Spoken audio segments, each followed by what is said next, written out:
Good morning students. आज की online class में हम पेपर थर्ड अधिगम एवं शिक्षण के अंतर्गत अगला टॉपिक है हमारा अधिगमकर्ता द्वारा स्वाभिमान एवं स्वतंत्रता का अनुभव करना। यानी क्लास में जब छात्र अधिगम करते हैं तो वो भी अधिगम के साथ साथ उसमें स्वाभिमान और स्वतंत्रता का अनुभव होता है, लेकिन वो किस प्रकार से होता है, ऐसे कौन से छात्र हैं जो कि स्वाभिमान और स्वतंत्रता का अनुभव कर सकते हैं। तो जो स्वाभिमान और स्वतंत्रता की प्रक्रिया है वो आत्मसम्मान से प्राप्त होती है। यानी व्यक्ति को जब आत्मसम्मान प्राप्त होता है तभी उसमें स्वाभिमान और स्वतंत्रता की स्थिति उत्पन्न होती है। तो ये प्रक्रिया प्राचीन काल से चली आ रही है, यानी कि वैदिक काल से चली आ रही है। वैदिक काल में भी व्यक्ति को स्वतंत्रता और सम्मान प्राप्त करने का पूर्ण अधिकार था, लेकिन जो स्वतंत्रता और स्वाभिमान का जो अधिकार प्राप्त था वो पहले आत्मसम्मान के रूप में था। लेकिन आत्मसम्मान से पहले व्यक्ति अपने आत्म का विकास करता है, यानी पहले व्यक्ति के आत्म की विकास की प्रक्रिया होती है और बाद में उसे आत्मसम्मान प्राप्त होता है। तो वो आत्मसम्मान के आधार पर ही स्वतंत्रता और स्वाभिमान को महसूस करता है, लेकिन इसके लिए उसे बहुत प्रयत्न करने पड़ते हैं। जैसे कि एक छात्र कक्षा में अंग्रेजी विषय में सबसे ज़्यादा नंबर लाता है या वो पूरी क्लास में फर्स्ट क्लास आता है, तो वो छात्र अपने आप को गौरवान्वित महसूस करता है, यानी उसमें गौरव उत्पन्न हो जाता है कि मेरी पूरी क्लास में पहला नंबर आया है, तो उसको आत्मसम्मान की प्राप्ति होती है।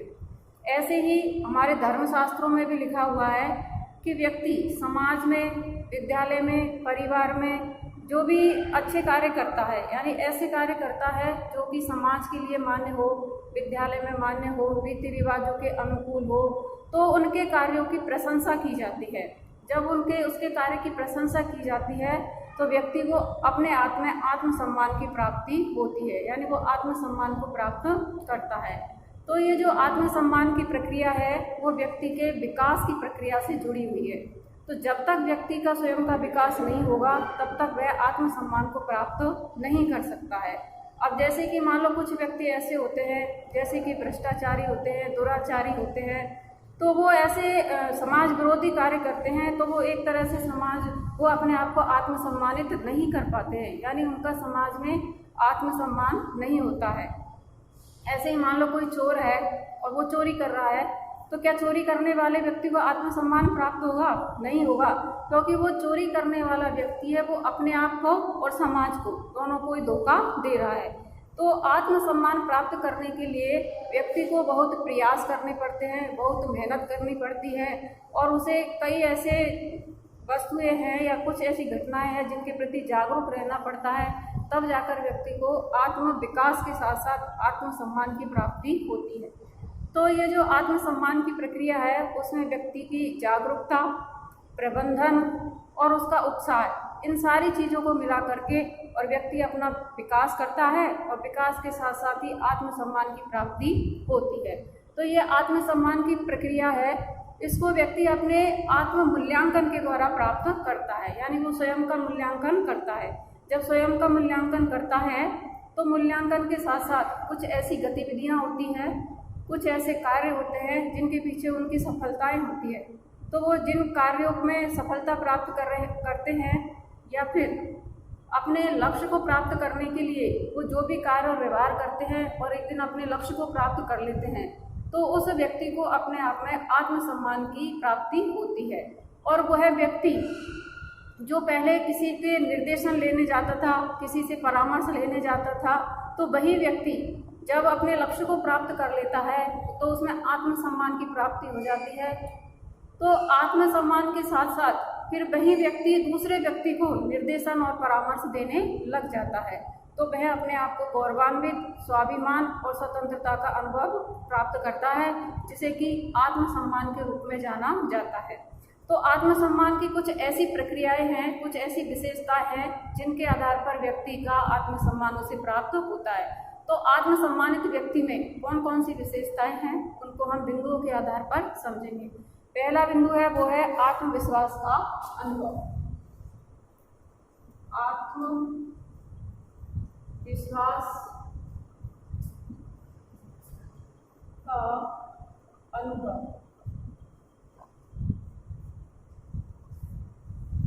तो जो आत्मसम्मानी आत्मविश्वास का अनुभव, तो जो आत्मसम्मानी व्यक्ति होता है तो वो आत्मसम्मानी व्यक्ति में आत्मविश्वास की भावना स्वतः ही आ जाती है। यानी जैसे कि कोई टीचर ने जैसे 12 फीट की दूरी उसको लांघने के लिए कहा, सभी छात्रों को कहा, लेकिन जिस व्यक्ति में आत्मसम्मान होगा या उसमें आत्मविश्वास होगा, वह व्यक्ति अपने मन में सोचेगा कि ये तो कुछ नहीं है, मैं इसको अभी इस दूरी को पूरी कर सकता हूँ। तो उसमें वो आत्म अनुभव की भावना पहले से ही जागृत होती है, तो उसमें आत्मविश्वास भी उत्पन्न हो जाता है।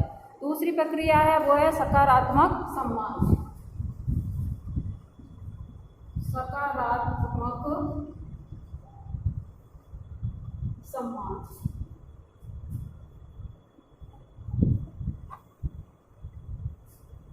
तो जो आत्मविश्वासी व्यक्ति होता है यानी कि जो आत्मसम्मानी व्यक्ति होता है, उस व्यक्ति की जो सोच होती है वो हमेशा सकारात्मक होती है, यानी उसमें कभी भी नकारात्मकता नहीं आती है। जैसे कि श्री कृष्ण ने अर्जुन को जो उपदेश दिया था कि अपने चाहे सगे संबंधी हो तो यदि वो दुराचारी है, दुष्ट है, तो उनका वध करना कोई भी अपराध नहीं है। तो यहाँ वह अपने प्रयासों में, अपने कार्यों में नकारात्मक होते हुए भी उनको सकारात्मक देखता है, क्योंकि उसको आत्मसम्मान की प्राप्ति है। यानी जो बुरे व्यक्ति होते हैं, दुराचारी व्यक्ति होते हैं, तो उनका पाप करना कोई पाप नहीं कहलाता है। तो इस प्रकार से उसमें सकारात्मक सम्मान की भावना का पाया जाता है। अगला है सुरक्षा का अनुभव। सुरक्षा का अनुभव,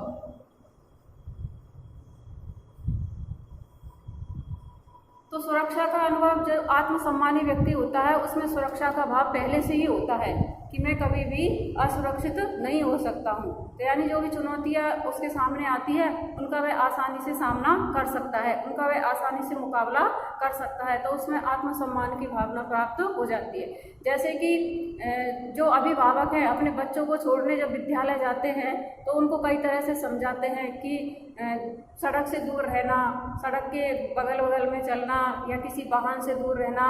तो जो आत्मसम्मानी व्यक्ति होता है वह कहता है कि मुझे किसी के निर्देशन की और सहायता की आवश्यकता नहीं है, मैं स्वयं ही इसको आसानी से पार कर सकता हूँ। तो इस प्रकार से उसमें सुरक्षा की भावना भी पहले से ही विद्यमान रहती है। अगला है सामाजिक समर्थन की इच्छा। चौथा पॉइंट है सामाजिक समर्थन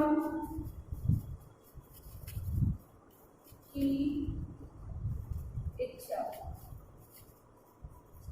अब सामाजिक समर्थन की इच्छा यानी जो आत्मसम्मानी व्यक्ति होता है उसमें अब जो भी वह कार्य करता है और उस कार्य में उसको सफलता प्राप्त हो जाती है तो वो अपने परिवार के साथ साथ दूसरों से भी वही समर्थन की इच्छा चाहता है। जैसे कि मान लो एक छात्र है, उसके गणित विषय में 90% मार्क्स आए तो उसके परिवार वाले उसकी प्रशंसा करते हैं, लेकिन वो चाहता है कि परिवार के साथ साथ समाज के लोग भी मेरी प्रशंसा करें और मेरा आदर करें, तो उसमें आत्मसम्मान की भावना उत्पन्न हो जाती है। लेकिन ऐसा कौन कह सकता है? जिस व्यक्ति में आत्मसम्मान की भावना होगी या आत्मसम्मान प्राप्त होगा वही व्यक्ति ऐसा कर सकता है। अगला पॉइंट है वो है चुनौतियों को स्वीकार करना। 5वां पॉइंट है चुनौतियों को स्वीकार करना।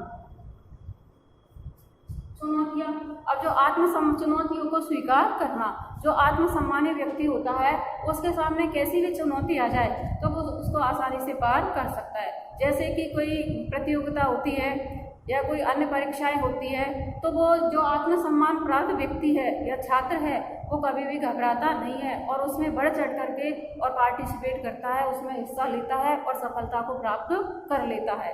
तो हर व्यक्ति चुनौतियों का सामना नहीं कर सकते हैं। अगला पॉइंट है लक्ष्य प्राप्ति की इच्छा।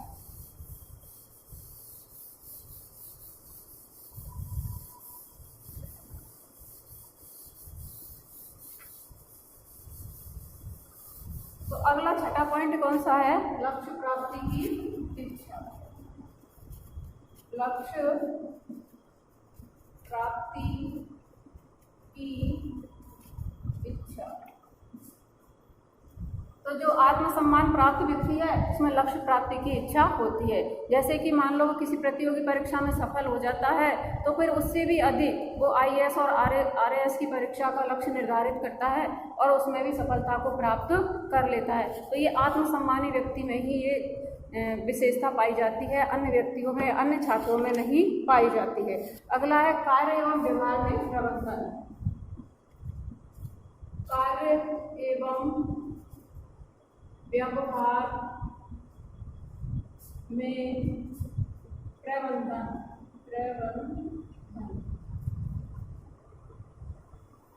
तो आत्मसम्मानी व्यक्ति है जो अपने आप में गौरवान्वित महसूस करता है, ऐसा छात्र या व्यक्ति अपने कार्य और व्यवहार दोनों में ही प्रबंधन चाहता है, यानी उसके कार्य और व्यवहार में प्रबंधन दिखाई देता है।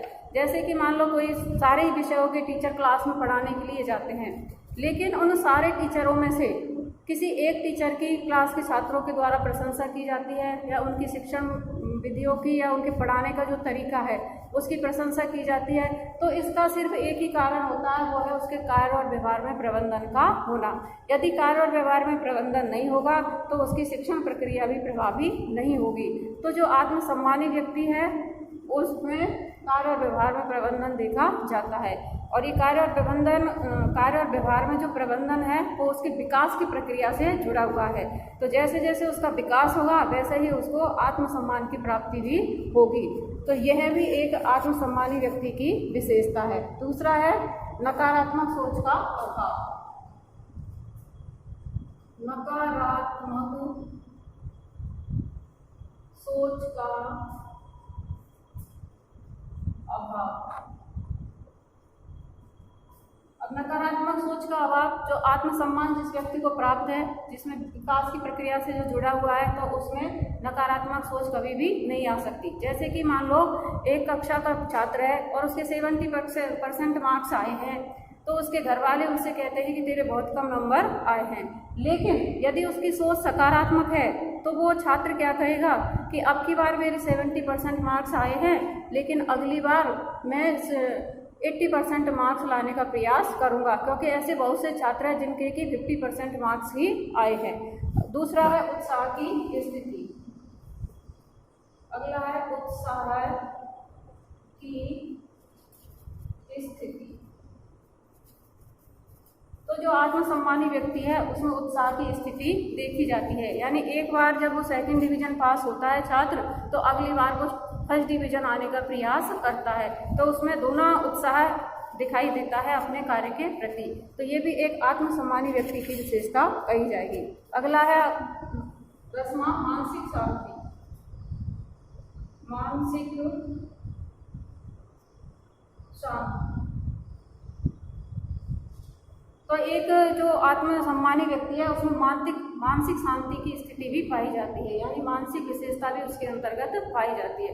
जैसे कि मान लो वह देखता है कि विद्यालय में कई ऐसे विभिन्न व्यक्तित्व वाले छात्र आते हैं, तो कोई छात्र 4 व्हीलर से आता है, कोई छात्र साइकिल से आता है, कोई छात्र स्कूटर से आता है, लेकिन उन सब में मान लो वो गरीब है, तो वो देखता है कि इन सब व्यक्तियों में ये मोटरसाइकिल से आना, 4 व्हीलर से आना, ये कोई मायने नहीं रखता है। मैं अपने आप में इन सब से ज़्यादा ज्ञानी हूँ, तो मुझ में इन सब से ज़्यादा विद्वता है, तो वो अपने आप में मानसिक शांति स्थापित कर लेता है। अगली जो विशेषता है वो है श्रेष्ठता का अनुभव। 11वें में श्रेष्ठता का अनुभव। तो जो आत्मसम्मान जिसको प्राप्त है, जिस व्यक्ति में आत्मसम्मान की भावना है, वह व्यक्ति अन्य व्यक्तियों से अपने आप को श्रेष्ठ समझता है, यानी वो समझता है कि क्लास में जितने भी छात्र बैठे हैं उन छात्रों में मैं सबसे ज़्यादा श्रेष्ठ हूँ, मैं सबसे ज़्यादा बुद्धिमान हूँ, और अपने कार्य को बड़े उत्साह के साथ वे आगे करता रहता है।